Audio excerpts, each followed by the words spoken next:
Hey everybody, it's your Aunt Jessica. So today I'm going to do a reaction video to a new Jubilee. It just came out. It's called Is Being Fat a Choice? So this one is a little bit of a touchy subject for everybody involved, and especially today's landscape with, I think they reference the artist Lizzo.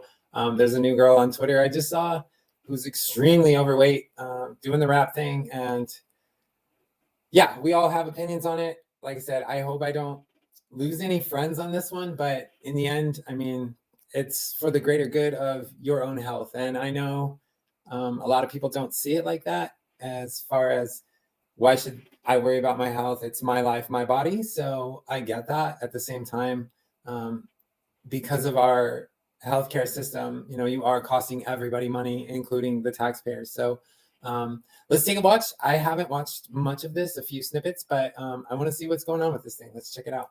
I'm sorry, there's a very big difference between the people who are telling people go out and get fat versus a Lizzo who's saying accept me the way I am. She's not just saying accept me the way I am. She's dressing extremely scantily clad and then saying if you don't think that it's normal for a morbidly obese person to be wearing a G-string in the middle of public, then you're the problem.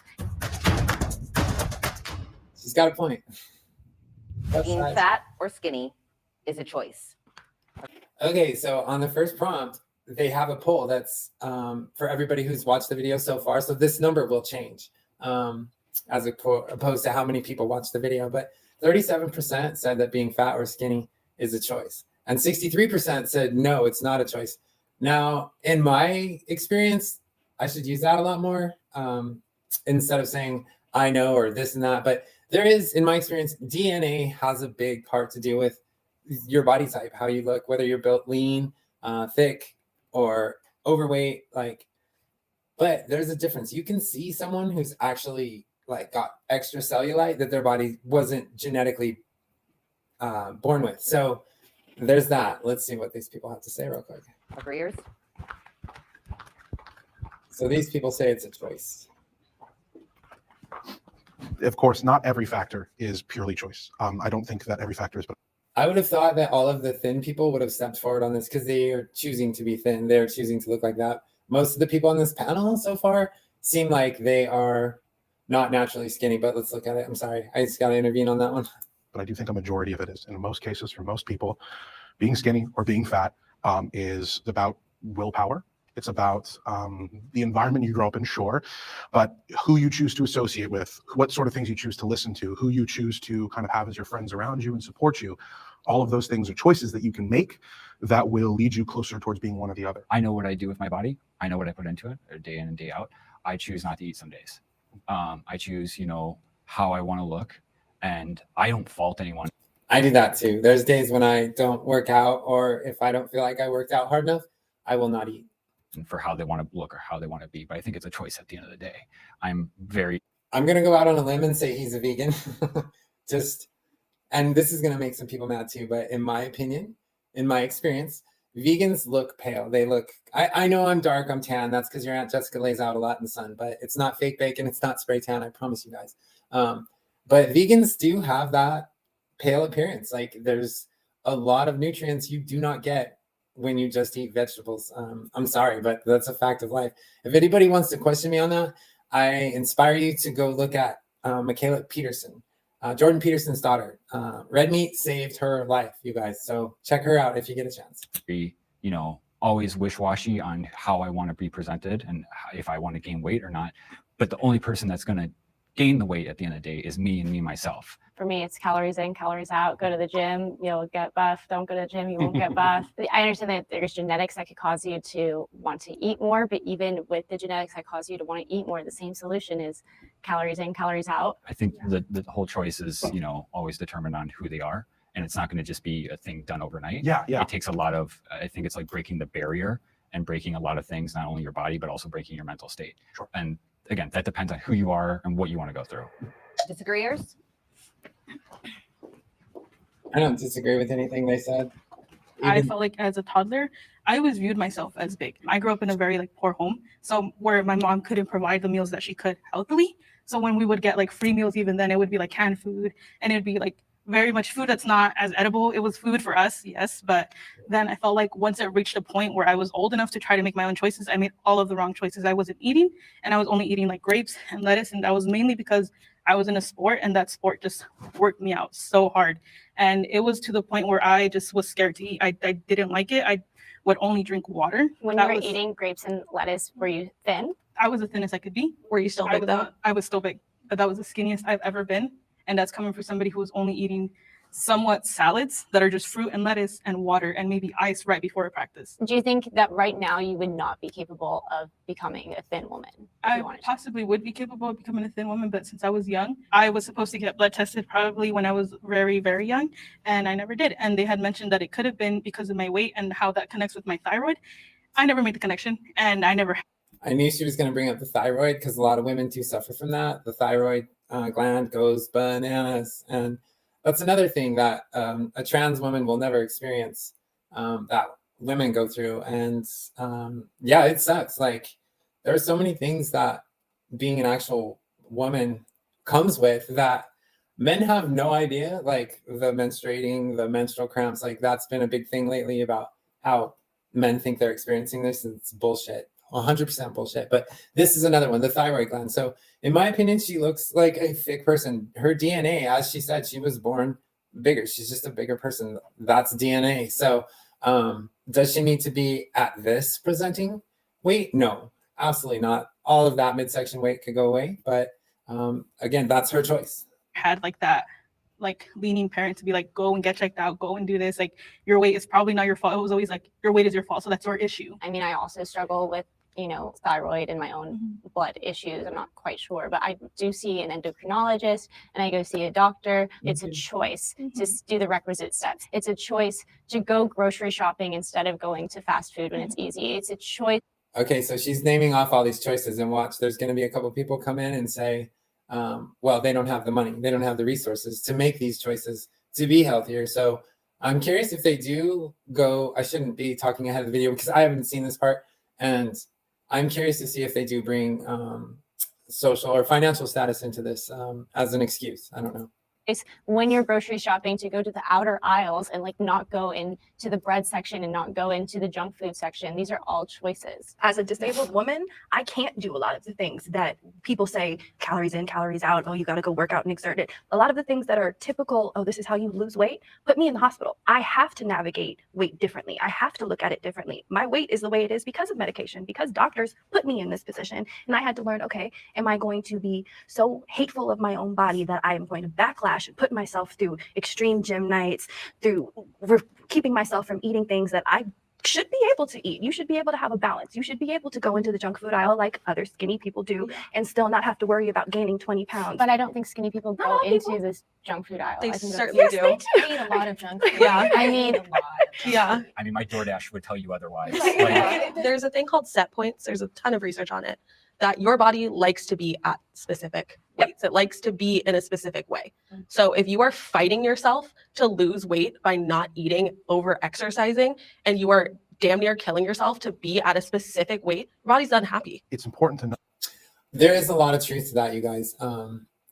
I do know, and I have experienced, not me personally, but friends of mine have gone on like my diet and my exercise routine, and it's brutal. And they always seem to fall right back into whatever weight they were. If it was like 235 pounds, and that's where their body settled, no matter what they ate, no matter what they did physically as an exercise, they still stayed at 235. Now, if they really pushed the envelope of, hey, I'm going to eat just nothing but fast food for 16 days, like, yes, the 235 would increase. But I know if they dropped down to, like, say, even 200 flat, they were miserable.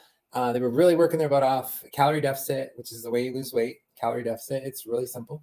But I know that other people, that is a real thing. That is totally a real thing. Note that a choice can be harder for people to make due to conditions in their life. Yes. But at the end of the day, it's still a choice. I could say that I had food addiction. I looked to food when I was stressed and this and that and this. And so it's harder for me to choose it than for someone who has like the perfect lifestyle, someone who has parents who are giving them this and that and this. But I definitely still acknowledge that it was my choice. At the end of the day, when I go there and I look and I see, should I order a second hamburger? I'm the one choosing whether or not I order that second hamburger. Okay, so the next prompt is, I would rather be skinny than fat. Be skinny than fat. Can the agreeers please step forward? Really, the thin people didn't step forward. See, that's weird. The I think overweight people there's a stayed there. lot of different struggles when it comes to being a bit bigger. And I have a sister that is very, like, she's 400 pounds and she struggles a lot. She has lymphedema and to shower is really, really hard. So I do think for like an overall happy life and like zero struggle, I think I'd rather be skinny. I think that it is common in society to want to be skinny. I think the average person typically wants to be skinny. I'm actually surprised that I didn't see more people come forward on that question. That's People exactly treat you what I said. better. It is what is considered the standard of beauty. Your life expectancy is longer. You tend to be healthier. I'm also really tall. I'm 6'6", so I kind of wish I could just pick a single struggle, because finding the clothes and things like that when you're bigger both ways can make it really hard. So if I was skinnier, at least that's one less thing I have to worry about. But also, I've got 2 kids and a wife, and I'm taking care of them. And as you pointed out, I definitely think that I'm at less health risks if I'm a skinnier person, if I'm a healthier person in that capacity. And I would much rather be that so that I can be around for my kids longer. Tend to disagree. Okay, so that touches on what I said at the beginning of the video, how if you go back and you look at what you're doing to your family, and one, you're not going to be around as long to be providing for your family like you just said you were, and two, it is a drain on the medical system. From example of what the lady with the beanie just said, like her sister is 400 pounds and she has to be on medication, and the medication probably made her that way, that the disease that she has now, because of complications from the medication and being overweight, has made life extremely hard for her sister, and that's sad. Please, can the disagreeers please step forward? I'm speaking as someone who actually was a former smaller person, and I had the most body insecurities when I was small. I was constantly living in fear of gaining weight and having people tell me, oh, don't gain weight, don't do this, make sure that your weight is the same. And once I finally gained weight, I realized that first off, life wasn't over. I didn't feel any need to not engage in life the previous way that I had, and the attention that I got was different. But even as a smaller person, you get negative attention. And rather than trying to control my body to avoid that negative attention, I would prefer to address the situation as a society, make it more accessible for everybody, to where we aren't feeling like I have to be a certain way that's normal in order to be treated like a human being and respected. If I could counter, because I was a bit bigger when I was younger, and that's when I was the most insecure. I would look in the mirror. I did have family members that were skinny, but then I had a family member that was much bigger. And just the way that I perceived myself, I hated it. And I even became anorexic to like not be big. I don't think skinny always equates to being healthy. Exactly. I am fairly skinny. I'm 6'5". I'm 140 pounds last time I checked, and I'm severely underweight. And I know about this on a day-to-day basis. That being said, I don't know where I'd want to lean at an appropriate weight level, but I think it's important to understand for some skinny people, we're not living a great life by any means. And sometimes I feel like that's always kind of lost in translation when they see someone who's really skinny. Yeah, I would have to agree with that, as far as neither lifestyle, if it's to one extreme or the other, is beneficial in society. And that's I believe that wholeheartedly. Because if you're too skinny, people look at you like, eat a cheeseburger. I was super skinny at one point. You guys, I'm 5'10". I walk around now at like 165, 170, normal. And my body mass index is probably a little on the overweight side, just because the BMI is so stupid. But at one point in my life, I weighed 156 pounds. I looked like I was ready to die. Not quite as skinny and jaunt as this guy, but my eye sockets were caved in. I looked like a skeleton. My ribs were showing. Like, I had abs for days, but it was an unhealthy look. Like, people would look at me and say, do you have cancer? Are you bulimic? Why aren't you eating something? Like, please eat. Here's the Snickers bar. Literally, you should go to Taco Bell more, which I'm always down for Taco Bell. Everybody knows Aunt Jessica loves Taco Bell. So yes, there's a point to being, either one is not socially acceptable from where I'm from in my generation. But today's landscape, there's skinny people on TikTok who have like millions of followers, and they're encouraging this anorexia. And then there's the overweight people who have millions of followers who are gaining traction on trying to make being fat normal and being overweight normal and making other people accommodate them with the hotels and the airlines and bathrooms, and doorways aren't wide enough and chairs aren't strong enough. Like, so they're trying to normalize that. At the same time, the skinny people maybe are trying to normalize being thin, and it's scary. I really don't have an answer for any of it. I don't know what the right one is. I guess it depends on what you mean when you think of the term skinny. Are you thinking of just like an average weight person, or are you thinking of how you over now? I'm the average weight for like women in America. Yeah, So if we're talking about an average, like, unfortunately, she's right. Like in America, in Japan, that's not the case. Japan, yes, they're shorter on average. Japanese people are shorter than Americans, but America has to be by far the most overweight country in the world, as far as I know. I'm going to be the closest. If your biggest priority is to be in a smaller body, you need to reassess your priorities. Yeah, not focus on health. Yeah. And the immediate tie between skinniness and health, like you emphasized, there is such a gap between the research, because the research has a huge fat phobic bias in it, and there has been research that shows that they aren't, even especially during, let's say, COVID and the correlation between obesity, they rushed through those studies so fast because in society's mind, oh, of course a fat person is going to equal someone who's going to get sick faster, is going to get sick easier. It was an easy jump. So they didn't do all of the testing that they were supposed to do. They didn't check their bias. So if by saying the study is biased, you're saying that the study didn't account for the variable that obesity may also take a factor into. It's just that there's so many variables in humanity that these pharmaceutical companies could only account for so many during their trials. And that doesn't necessarily mean that they're biased. However, if you want to talk about bias in studies, actually recently we've been doing the opposite. So for instance, a lot of our studies have been based on BMI. And so we've been showing that, fat people aren't necessarily extremely unhealthy if we look at people with a certain BMI. However, bodybuilders also have a really high BMI, and so they get counted into that category. And so it wasn't until very recently that they equated for that mistake, and it shows, oh my goodness, being fat is actually extremely unhealthy, like way, way more unhealthy than we ever realized. You can't gauge health by looking at somebody. Yeah. Like none of my. See, I think that's a disingenuous argument that you can't.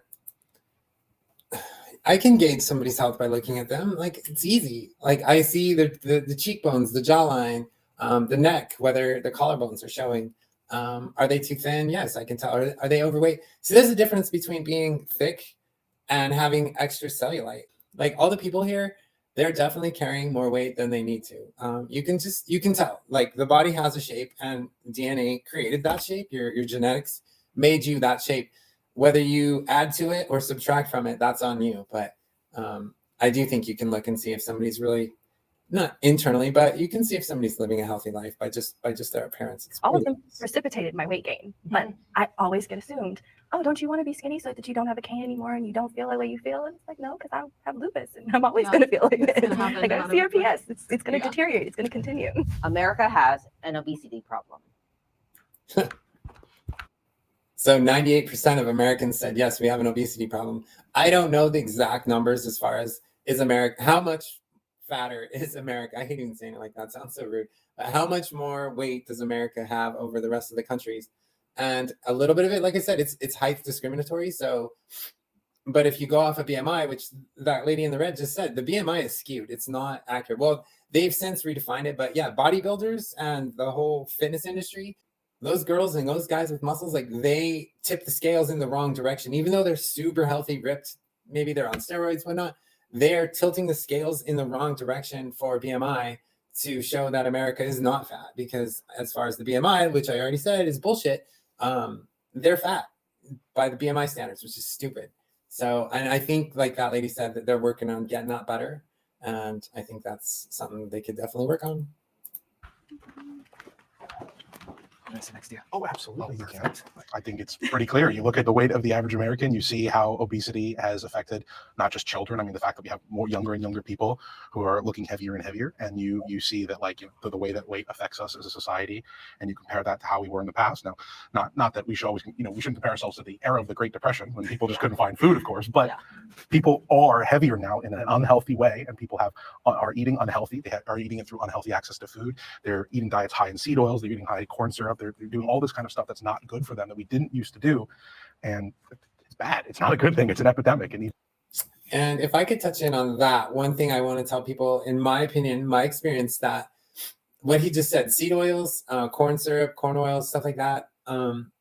If you listen to any professional fighter, which is motocross racer, where I came from, I did used to fight a little bit back in the day, but they will always tell you no high fructose corn syrup. There are some people who are gluten Nazis, whether you're gluten intolerant or just a gluten Nazi. Like, gluten's bad for you. I've seen it firsthand. But if I could give anybody some advice before you guys click off this video, stay away from high fructose corn syrup. And if you really want to change your health, don't eat packaged foods. It's those two things, high fructose corn syrup and food that came from the earth. That's all you got to do, whether it's beef, chicken, eggs, fish, broccoli, green beans, vegetables. It has to come from the earth. If it's in a box, you shouldn't be eating it. That's it. It's a really most simple rule you can think of. If it's in a package, if you have to open that package to get your food, you shouldn't be eating it. Period. That's the easiest way I can say to control a diet. It has to come from the ground.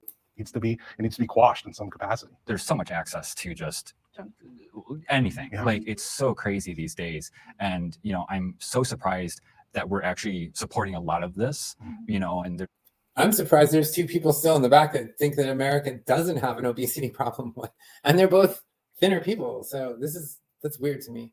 there's always people like, like, it's fine that we have like 3 McDonald's like on the same street. And it's just like, we don't think that this is adding to the problem. What I think is really sad about that is so many people in America. Oh, I'm sorry. There's only one person in the background. I thought I saw another individual in the shadows back there, but yes, the fast food industry is destroying America. And that's why he said 3 McDonald's on the street isn't a problem. Yes, that's a problem. Oh my gosh. Just see the profit in it. I don't want to say I know that these people know the problem, but it's like, how can you not see the problem? They have to see it and just not care. They have to just be like, well, we're gaining profit. Do you see how much this McDonald's is making? Put another one across the street. Like, that's just like how it is. It's not corporations, it's the Yeah. medical industry. Having a fat country makes us money. It doesn't help that our cities aren't walkable either. Yeah, America is a no. country of non-walkable cities. That is why I wavered a little bit, because I think we have a problem with how to treat obesity. I think we have a problem with how to make it so that it is not an epidemic. This is a systemic thing, that we are in a society and in an environment that breeds this, and we are doing it to ourselves, we're doing it to our children, and our corporations and our industries are doing it to us, and they aren't having to take responsibility. And they're That's actually really refreshing to hear someone who, I mean, I know she said earlier that it wasn't necessarily her fault that she's at her weight because she has lupus and another issue.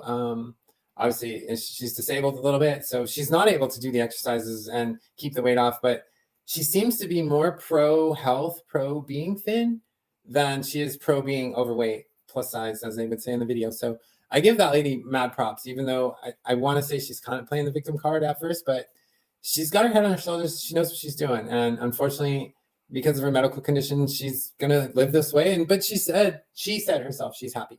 So. encouraging it with media. So And the like, mukbangs, I was literally gonna bring that up, the mukbangs and like all those videos that just come up to it's trends. insane. not do only it as the well. mukbangs, but also like Lizzo and other big like media. I don't know. Lizzo's I'm sorry. very There's a popular. very That's there's a different, big difference between the people who are telling people go out and get fat versus a I love Lizzo myself who's saying fat. accept me Yeah. the way I am. She's not just saying accept me the way I am. She's dressing extremely scantily clad and then saying if you don't think that it's normal for a morbidly obese person to be wearing a G-string in the middle of public, then you're the problem. And they're trying to normalize society to. I think she's 100% right. Like, that girl is right. The whole body positivity movement is sweeping the country. And I don't think Lizzo is the first pioneer of it, but I'm not going to not blame her for a lot of it. Like, she is causing a lot of the obesity awareness that we have.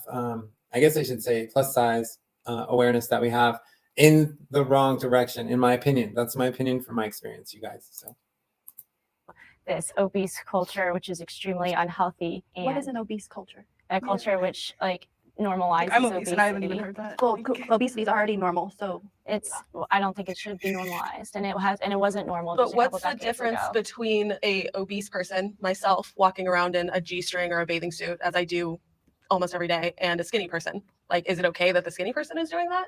I don't think so, but I don't think That's where all the real that. problem is. Yeah, I get the whole public thing. To say that when Lizzo does it is the same as a Victoria's Secret Angel Why is just not the shouldn't it be? same. Yeah, what's the 'Cause difference? what do you mean? Are you telling me they look? You're telling me it doesn't. I'm not saying they look the same. Well, but I'm I mean, saying Lizzie what's goes the on difference? What's stage. the implication? So Yeah. if I walk down the street, I'm a runway model. I'm a print and runway model. I have walked down a runway in a thong. So me doing that is shameful, but a skinny model is That could be okay. I didn't. I don't know if I use the phrase shameful, Problematic. but I don't think that we as a society should be modeling obesity. But I'm not modeling obesity. I'm modeling the lingerie that obese people need to be able to have availability to buy. So they've always had the ability to buy we have not. lingerie. You go to Torrid, No, a single we underwear is cannot. like almost $20. Yeah. And you go to like any other Walmart, any Target, and like all these underwears are on special for like $5 to like $20 and stuff. Well, it and does it's take like more fabric to make it. It does take more fabric to They make use it, that but as an it's excuse, but that you would- make yards of fabric Yeah. for gowns. Like, Is a and small yes, a different price than an extra large or a large? It is. And Yeah, we're willing- for 3XL shirts, I got to pay more money. I think people view models and Instagram people and all of us who are plus size and proud as we're pushing this obese lifestyle. Yeah. No, I'm pushing the fact that this is what I live in. This is my Yeah. life. And I need other people who feel this way to say, hey, I want to be able to wear clothes that look cute too. Okay, so the girl with the cane, I was just giving her props, and here she goes, shoot me in the foot, lady. Yeah, so I do think that a runway model who's plus size in a bikini, I mean, it's not aesthetically pleasing to society. And I feel bad for this girl in the red dress. Like, she's trying not to be rude to the plus size people, and I get it. Like, she wants to say her mind and she's not able to. You can totally tell, like, she wants to just come out and say, like, I think it's disgusting, probably not happy with it. But yeah, I don't think that the way they put it, like, they're not pushing obesity, they're just pushing the ability for people who are plus size to be able to live a normal, happy life in a bikini or a thong, and that's okay. So where does it end? It's a never-ending cycle. Like, I'm telling you it's okay, and then we say, okay, well, that just means you're enabling. So you're enabling these people and telling them, hey, it's okay to be fat because we make these clothes right here and you're going to look marvelous in them. That's not fair to the obese people and to the skinny people. It's not fair to anybody. That's why it just keeps going back, vicious circle. It's never going to be fair for both parties. As far as obesity in Nevada, Las Vegas, I would say, yeah, it's a little bit higher, but there are a lot of healthy people here. We have a lot of retired athletes that live in Las Vegas. And for the most part, it's a pretty healthy society. The girl with the blue bonnet is from Colorado, and Boulder, Colorado is labeled and rated, tested the healthiest city in the United States, is Boulder, Colorado. I don't know how many years in a row that's been tested, but when I lived there, 100% Boulder, healthiest city in the world. They surviving Like at going to the all. drive-through, they don't got a car to go. to the Yeah, drive-thru. exactly. They usually, what I see when I go to those rural towns and those rural places, is they have chickens and they have animals. Right. And guess what? You can get some healthy food out of that. That's That like, sounds having healthy. eggs and protein and things like that. I think I would be healthier if I lived rurally. In fact, my wife and I are trying to leave the state so we're not near all the Uber Eats and all that I stuff. grew up in a town of 500. The obesity problem there was not as significant as, say, in LA. And we talk about like food deserts and stuff. The nearest Walmart where I grew up was 45 minutes in any direction. The nearest McDonald's was nowhere near to be seen for a long time. So when I hear these, like, and there could be some evidence there as like the obesity problem is very low lift. Were there grocery stores in your small town? Yes, Exactly. Like I'm like kind of baffled by the. Thank you. And maybe I me just too. need to go out there and like experience the food deserts. But like there was grocery stores where I grew up. Just because we lived in the middle of nowhere doesn't mean we didn't have access to food. And actually, and I have to agree, we did have access to healthy food, very healthy food all the time. I don't think this is a big of an issue in my personal opinion. Fat shaming is worse than skinny shaming.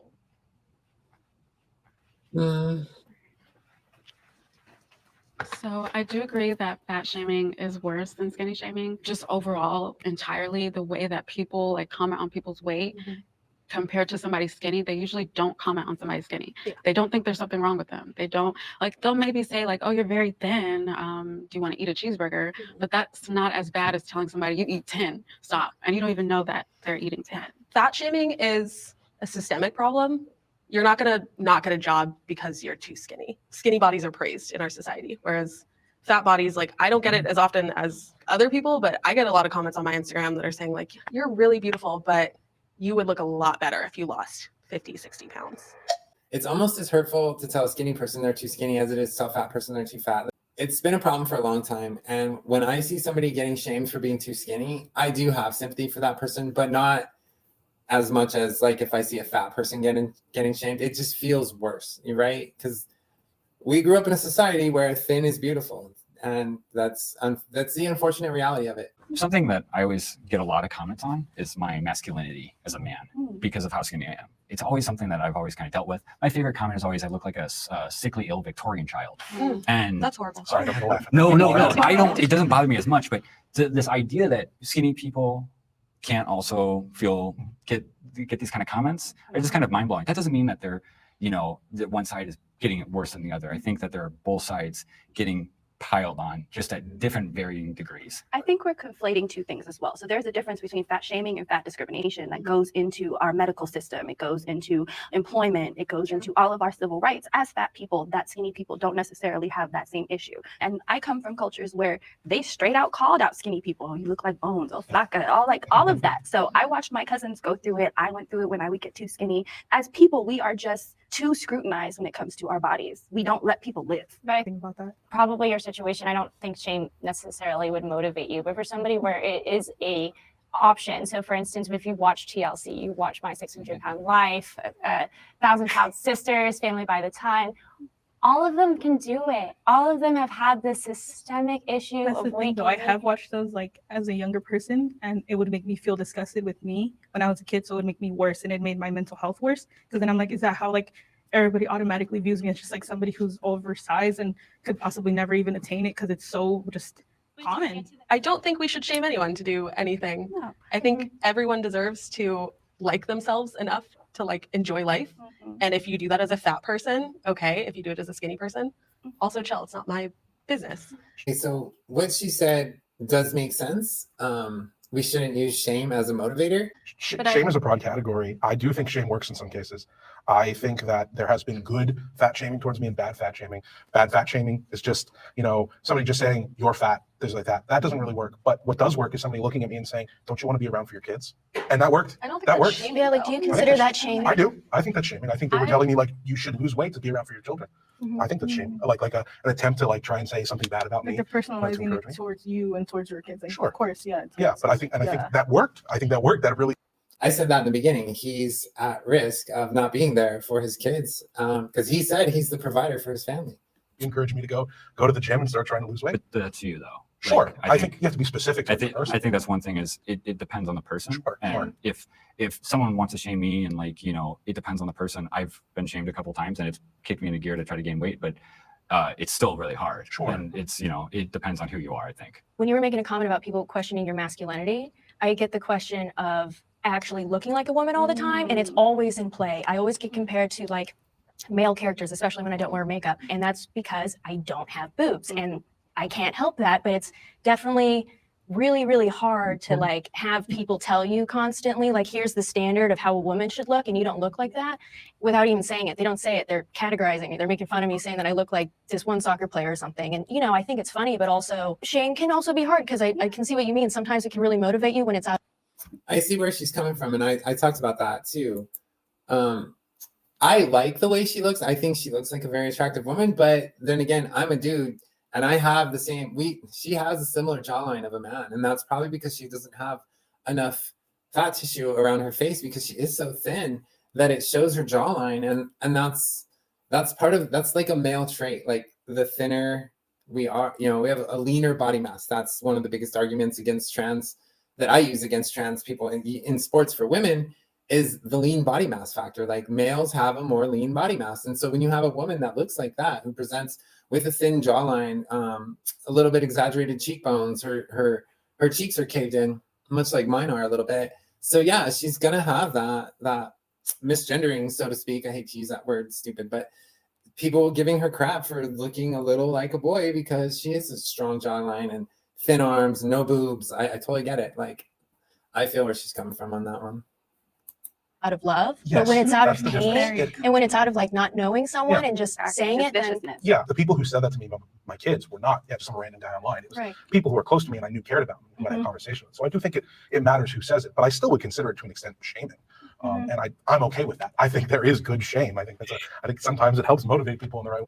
I agree with him. I don't think it's a bad thing that he gets told that, but I also don't think it's shaming necessarily. I think it's I being a former athlete, I would say it's motivation. That's how I look at it.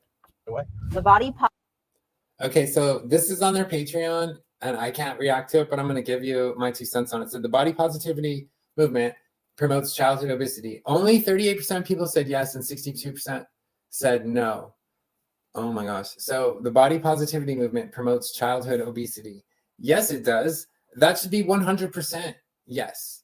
Like kids who are in 3rd grade, that's too young, sorry, 7th graders, listening to Lizzo brag about how fat she is and how beautiful it is to be fat, that's not creating childhood obesity. Lizzo is a role model to a lot of people. A lot of young women look up to her, aspire to be her. How is that not promoting childhood obesity?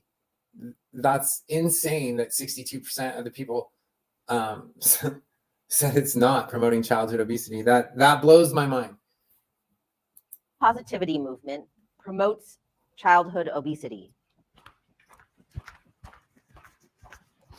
And only Diet culture has positive effects.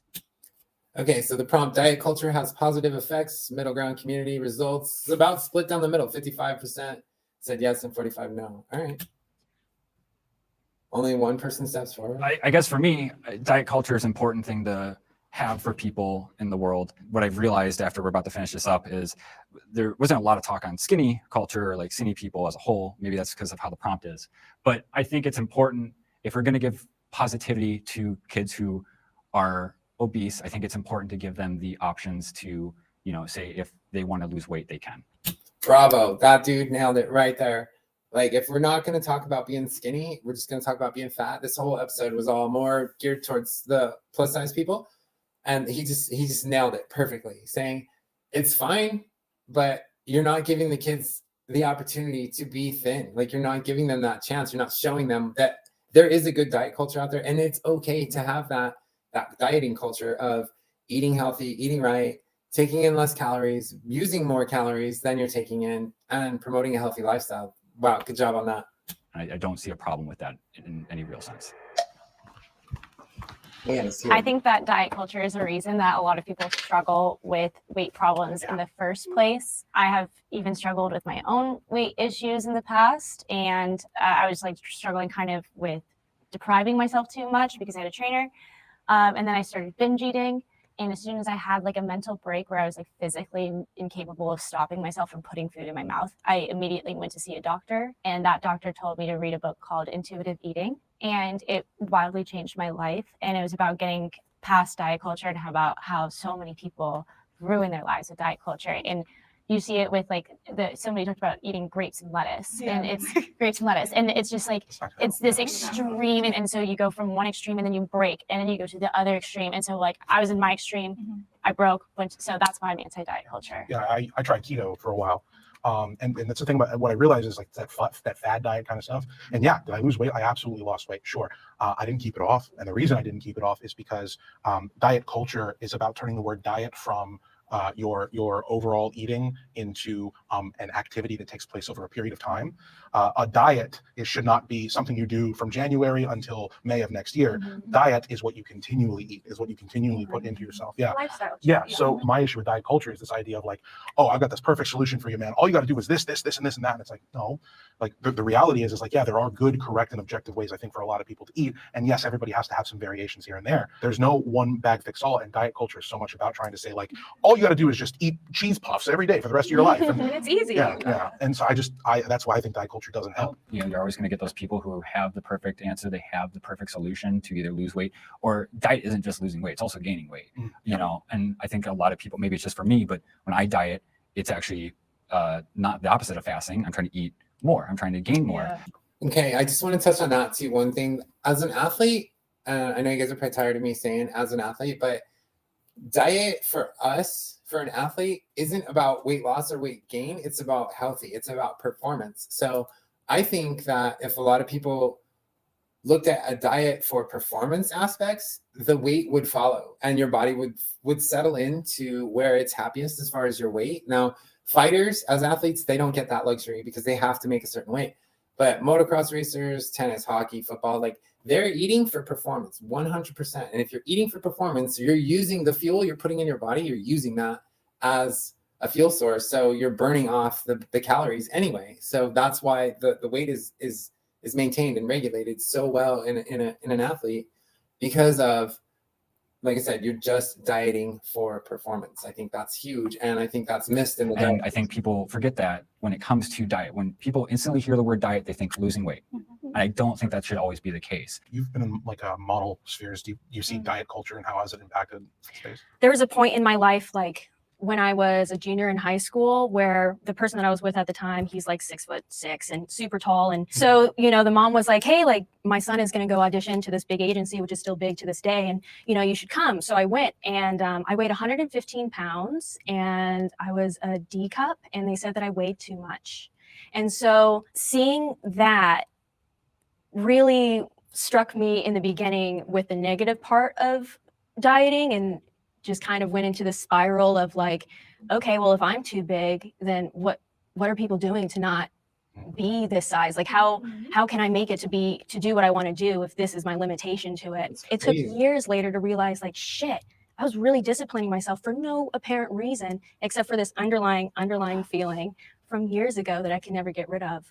When you're talking about like discipline, I think it can be really positive with dieting and like intaking your calories. But for me personally, and I'm a very specific case, seeing those numbers and knowing that I couldn't achieve it because I didn't have the appetite was also just so saddening to me, because reading the bare minimum of what a woman needs, 5'5" at my age, I was like, that's not that much. And I still couldn't eat it at the time. And I'm like, what's wrong with me? There's different ways to motivate people. And one of them is out of pain and anger. And I feel like a lot of the diet culture, whether it's for positive or negative, is just trying to gear into that.